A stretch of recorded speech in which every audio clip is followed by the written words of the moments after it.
En 2022, l'Afrique a levé plus de 5 milliards de dollars en, en fonds capital risque, ce qui prouve que l'Afrique a une très belle traction et que les fonds VC commencent à faire confiance à l'Afrique. Toutefois, il y a beaucoup de challenges, beaucoup de difficultés que les entrepreneurs africains rencontrent chaque jour. Donc, premièrement, les défis qui sont en relation avec la régulation, les défis qui sont en relation avec la fragmentation du marché. Il est très difficile de scaler d'un pays à l'autre. Et aussi les défis liés à la workforce, ça veut dire à l'existence des talents qui permettent de fueler la croissance de ces startups-là.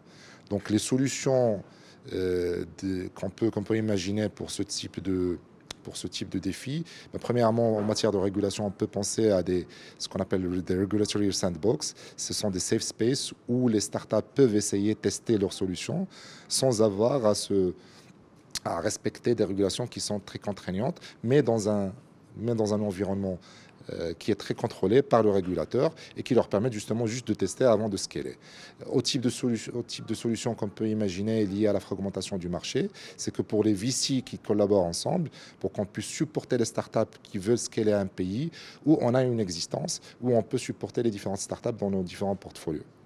D'autres solutions qu'on a imaginées aussi, c'est d'intégrer les étudiants dans les programmes d'accompagnement. Et donc, c'est de pousser les étudiants à créer leur start-up durant les études, ce qui leur permet d'apprendre sur le tas et d'apprendre en devenant entrepreneur. Ça va permettre de résoudre beaucoup de problèmes liés à ce qu'on appelle l'entrepreneurial mindset. Ça veut dire inculquer une culture entrepreneuriale chez les étudiants avant bien sûr, d'avoir le diplôme. Je suis très optimiste par rapport à l'avenir de l'entrepreneuriat et du venture capital en Afrique pour plusieurs raisons. Et les fondamentaux sont là. Ça veut dire qu'il y a un besoin, il y a une classe moyenne qui est de plus en plus connectée, qui est de plus en plus en ligne avec les différentes innovations. Le marché, il est immense, on parle de 1,4 milliard. C'est quasiment équivalent au marché indien, c'est plus que le marché chinois, etc. Je vois aussi beaucoup d'entrepreneurs de la diaspora africaine qui reviennent pour créer leur start-up, ce qui est un très bon signe, et beaucoup de VC étrangers qui commencent à s'intéresser à l'Afrique. Donc je suis très, très optimiste, sauf que nous avons une liste d'actions à faire très rapidement, nous, les acteurs clés de cet écosystème-là, pour permettre de préparer cette montée en cadence. Donc les investisseurs doivent être plus ouverts à faire des investissements dans les différents pays de l'Afrique et de supporter leur start-up à scaler dans l'Afrique elle-même. Les régulateurs doivent jouer un rôle de facilitateur en plus de leur rôle de régulateur. C'est important pour permettre aux startups justement de tester des choses innovantes qui n'existaient pas avant. Donc il est important que le gouvernement supporte justement cette action.